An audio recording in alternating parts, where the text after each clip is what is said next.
Hello guys, इस lecture series में हम डेंटल अमलगम के बारे में पढ़ेंगे। डेंटल अमलगम अब क्या है? Dental amalgam is basically A restorative material. Restorative material अब क्या होता है? अगर हमारे नॉर्मल टूथ स्ट्रक्चर में हमारा नॉर्मल टूथ स्ट्रक्चर कहीं से ख़राब हो गया है, हम क्या करते हैं, हम उसको वहाँ से निकाल देते हैं एंड एक कैविटी बन जाती है। उस कैविटी को हम फिल कर देते हैं विद सर्टेन मटीरियल्स जिनकी प्रॉपर्टीज़ नेचुरल टूथ को रिजेंबल करती होती हैं, एंड उन मटेरियल्स को हम कहते हैं रेस्टोरेटिव मटेरियल्स। अब अमलगम जो है वो एक मेटेलिक रेस्टोरेटिव मटेरियल है, मतलब कि हम एक उस कैविटी को एक मेटल के साथ भर देंगे। इज़न्ट इट स्ट्रेंज कि एक छोटा सा दांत है, उस दांत में एक और छोटी सी कैविटी है, और उस कैविटी को अब हम मेटल के साथ, एक ऐसा मटेरियल है जिसके कंपोनेंट्स मेटल हैं, उसके साथ भर रहे हैं। तो dental amalgam is a metallic restorative material and it's alloy that contain mercury. अब अलॉय क्या होता है? जब वी मिक्स टू और more than two elements together, उसको हम कहते हैं अलॉय। अब हमने 3-4 मेटल्स लिए, उन मेटल्स को और मरकरी को हमने आपस में मिक्स कर दिया। जब भी किसी अलॉय में वी ऐड मरकरी, उस अलॉय को हम कहते हैं अमलगम। तो इसका मतलब अमलगम में हमारा मेन हीरो जिसकी वजह से अमलगम को अमलगम कह रहे हैं वो मरकरी है। तो मरकरी ही क्यों? Why we are choosing mercury? The concept is, अब हमने एक कैविटी को मेटल के साथ भरना है। तो हम यूजुअली मेटल्स देखते हैं, मेटल तो इतनी आराम से, मतलब मेटल्स को आप बहुत ज़्यादा हाई टेम्परेचर पे हीट करो या उन पर बहुत ज़्यादा स्ट्रेस लगाओ, ओनली देन मेटल्स की शेप चेंज होती है। बट यहाँ पर एक हमारा टूथ है, टूथ के अंदर छोटी सी कैविटी है, हमने मेटल को उसके अंदर भरना है। तो इसके लिए ज़रूरी है कि मेटल का हमारे पास एक प्लास्टिक मिक्स हो। प्लास्टिक मिक्स का मतलब कि मेटल को हम ईजिली किसी भी शेप में, किसी भी कैविटी में आराम से भर सकें। हमारे पास मेटल एक फ्लोएबल स्टेट में हो, या फिर मेटल ऐसी स्टेट में हो जिसमें हम उसको इजीली मैनिपुलेट कर सकें। ये तभी मरकरी। मरकरी एक ऐसा मेटल है which is liquid at room temperature. अब अलॉय हमने बाकी लिए जिसमें बाकी मेटल्स थे, उनका हमने बनाया पाउडर, उसके अंदर हमने लिक्विड मरकरी को ऐड कर दिया। जैसे हम नॉर्मली पीओपी में कैसे करते हैं, POP is a powder, water is a liquid. जब हम मिक्स करते हैं, जब तक दोनों में रिएक्शन हो रही होती है, हमारे पास एक वर्किंग टाइम आता है। उस वर्किंग टाइम में हमारे पास एक प्लास्टिक मिक्स बन जाता है जिसको हम किसी भी शेप में मोल्ड कर लेते हैं, और उसके बाद जब उसका वर्किंग टाइम खत्म हो जाता है, वो सेट हो जाता है, we got a hard structure, right. तो यहीं भी इधर भी यही कंसेप्ट है, we take alloys in powder, we add liquid mercury, दोनों में रिएक्शन होनी शुरू हो जाती है। ठीक है, मरकरी लिक्विड फेस में, अलॉयज जो है वो पार्टिकल्स हैं। जब तक दोनों की रिएक्शन हो रही होती है आपस में, जिस रिएक्शन को हम अमलगमेशन कहते हैं, जब तक ये रिएक्शन हो रही होती है, हमारे पास एक बहुत ही प्लास्टिक मिक्स होता है। हम इस प्लास्टिक मिक्स को बड़े आराम से उठा के इंस्ट्रूमेंट के साथ कैविटी के अंदर कंडेंस कर सकते हैं, और उसके बाद जब वर्किंग टाइम ख़त्म हो जाएगा, मरकरी लिक्विड फॉर्म से चेंज होकर उसके प्रेसिपिटेट बनने शुरू हो जाएंगे, हमारे पास एक हार्ड स्ट्रक्चर आ जाएगा। ठीक है, अब नेक्स्ट कि अमलगम ये नहीं कि हमने अभी यूज़ करनी शुरू की है। Amalgam we have been using this as a restorative material for more than 150 years. तो इसमें कुछ तो ऐसी बात होगी कि हम इसको बहुत ही टाइम से यूज़ कर रहे हैं। तो इसके जो सबसे मेन एडवांटेजेस थे वो यही थे कि एक तो रीजनेबली ईजी टू इंसर्ट, बड़े आराम से हम, बस इसमें एक कैविटी प्रिपरेशन होता है मेन, कि आपने कैविटी ऐसे प्रिपेयर करनी है जिसकी वॉल्स कन्वर्जेंट हो। बाकी once you have prepared cavity, बड़े आराम से आप अमलगम को इजीली उसके अंदर इंसर्ट कर सकते हो, कंडेंस कर सकते हो। That means it's not overly technique sensitive.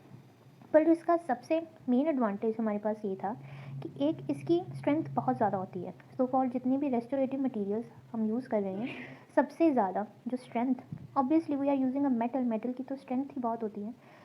तो अमलगम की स्ट्रेंथ, कंप्रेसिव स्ट्रेंथ बहुत ज़्यादा होती है। बाकी स्ट्रेंथ, कंप्रेसिव, टेंसाइल, हम आगे प्रॉपर्टीज़ में देखेंगे, पर इसकी स्ट्रेंथ बहुत ज़्यादा होती है। सेकेंडली, ये बहुत ही लॉन्ग सर्विस है इसकी। लाइक बाकी जो रेस्टोरेटिव मटेरियल्स हम देखते हैं, कॉम्पोजिट 7 ईयर्स, मतलब मैक्सिमम, हम मैक्स की बात करें 7 ईयर्स तक उसकी लाइफ है।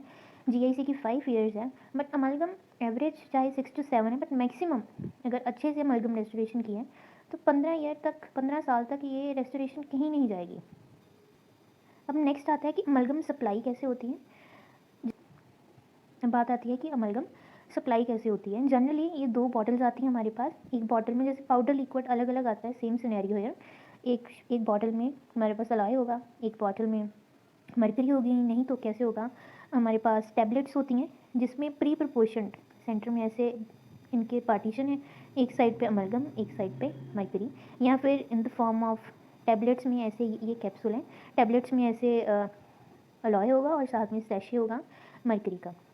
अब क्या करेंगे, हम एक मोटर और पेसल लेंगे, उसमें दोनों को हम मिक्स करेंगे। मिक्स करने के बाद will get a plastic mix और उसको हम फिर कैविटी में फिल कर देंगे। अब नेक्स्ट कम्स कि एक तो हमें क्लियर हो गया कि मरकरी तो है ही है अमलगम में। अब जो हमने अलॉय था, मतलब जो बाकी मेटल्स मिक्स किए थे, वो कौन से मेटल्स थे और वो क्या प्रॉपर्टीज़ अमलगम की उनसे बन रही हैं, ठीक है। तो सबसे मेन तो इसमें होता है सिल्वर, टिन, कॉपर और जिंक। सबसे मेन इसमें 70% जो होता है वो होता है सिल्वर। उसके बाद टिन, ये भी मेन एलिमेंट है, और उसके बाद हम कॉपर एंड जिंक इसमें ऐड करते हैं। तो सिल्वर क्या है, सिल्वर का मेन रोल ये है कि एक तो ये अलॉय को वाइटन करता है, सेकंड सिल्वर से इसकी स्ट्रेंथ भी इंक्रीज होती है, थर्ड कि ये उसकी क्रीप को कम करता है। Now here comes a important term creep. Creep क्या होता है, अब कोई भी सॉलिड चीज़ है ना, आप उसके ऊपर कंटिन्यूसली बहुत स्ट्रेस डाल रहे हो, ये बात बड़ी ऑब्वियस हो जाती है कि जिस जगह पर कंटिन्यूसली स्ट्रेस लग रहा है वहाँ पर कोई ना कोई डिफॉर्मेशन आ जाएगी, ठीक है। तो यही क्रीप होती है। अब अमलगम जो भी है, जैसी भी प्रॉपर्टीज़ हैं, है तो एक मेटल ही, और वो मेटल आपने कैविटी के अंदर भरा है। अब कंटिन्यूसली उसके ऊपर हमारी मेस्टिकेटरी फोर्सेस तो लग रही हैं, उन मेस्टिकेटरी फोर्सेस के कारण बड़ी ऑब्वियस सी बात है कि उस मेटल में कुछ ना कुछ डिफॉर्मेशन तो आएगी। अब यहाँ से भी वो कन्फाइंड है, यहाँ से भी कन्फाइंड है, यहाँ से भी कन्फाइंड है, वो कहीं अब मूव तो कर नहीं सकता। अगर डिफॉर्म होगा यहाँ, लाइक यहाँ पर स्ट्रेस पड़ रहा है तो यहाँ से थोड़ा अंदर जाएगा तो कहीं पर बाहर बाहर भी तो निकलेगा, पर यहाँ पर तो कोई उसके पास है नहीं जगह। तो इस केस में क्या होता है कि अगर कहीं पर अनसपोर्टेड अमलगम रेस्टोरेशन है, जहाँ से हमने अच्छे से अगर अमलगम प्रिपरेशन नहीं की हुई और अनसपोर्टेड हमारे पास अमलगम की रेस्टोरेशन कहीं पर है, तो वहाँ से वो थोड़ी बाहर ऐसे फ्लो कर जाएगी अमलगम। अब अमलगम हमने पहले कहा था कंप्रेसिव स्ट्रेंथ बहुत है इसकी ज़्यादा, पर इसकी टेंसाइल स्ट्रेंथ बहुत कम है, जिसके कारण ये यहाँ से टूट जाएगी। ये एक अलग कंसेप्ट है, इसके बारे में हम आगे पढ़ेंगे।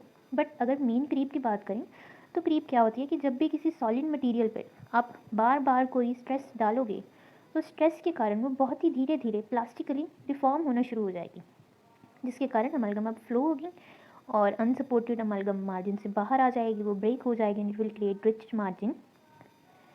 तो ये सिल्वर का काम क्या है, चाहे we have another mechanism to decrease the creep, but silver की भी एक प्रॉपर्टी है कि क्रीप को कम करता है और ये इंक्रीज़ करता है टार्निश रेजिस्टेंस को। Now what's tarnish and corrosion, ये हम आगे पढ़ेंगे, they are two different terms.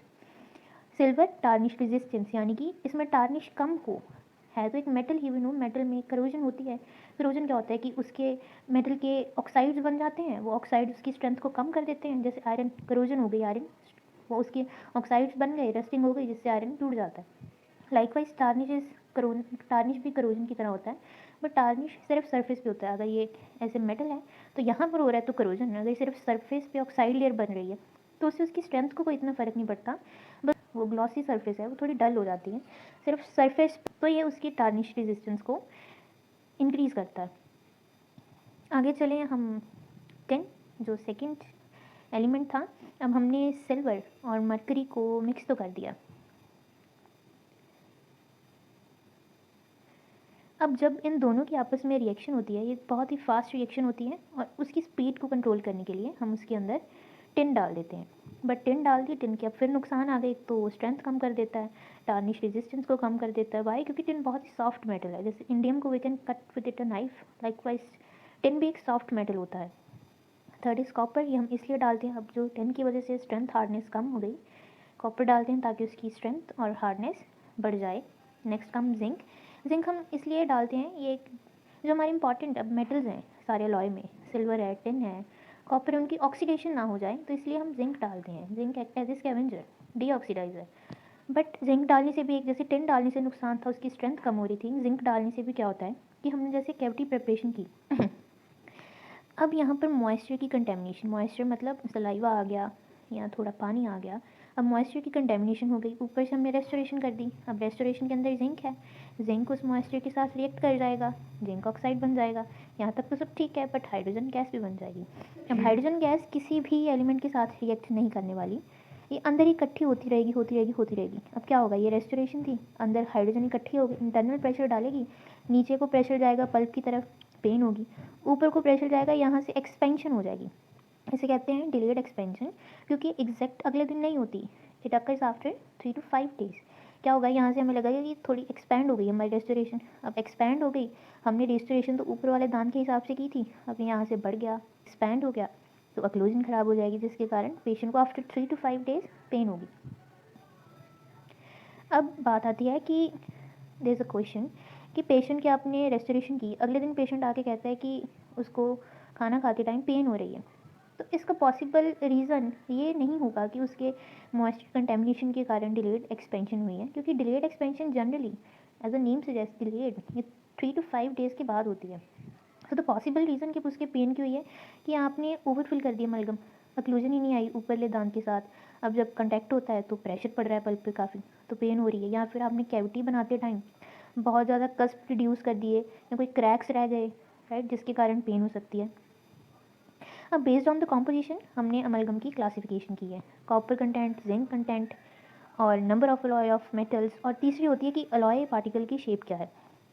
अब अलॉय पार्टिकल्स की जो शेप है वो दो तरह की हो सकती है, either they could be lathe cut यानी कि इरेगुलरली शेप्ड पार्टिकल्स अलॉय के, या फिर वो स्फेरिकल हो सकते हैं, या फिर एडमिक्स हो सकते हैं। अब अलग अलग पार्टिकल शेप के कारण अलॉय की अलग अलग प्रॉपर्टीज़ होती हैं, अलॉय के अलग अलग कंडेंस करने के तरीके होते हैं, जो हम अगले लेक्चर में पढ़ेंगे।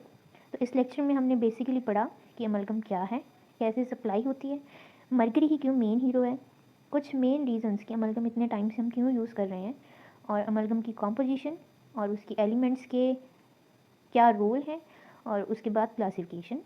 बाकी we will continue in next lecture. Thank you.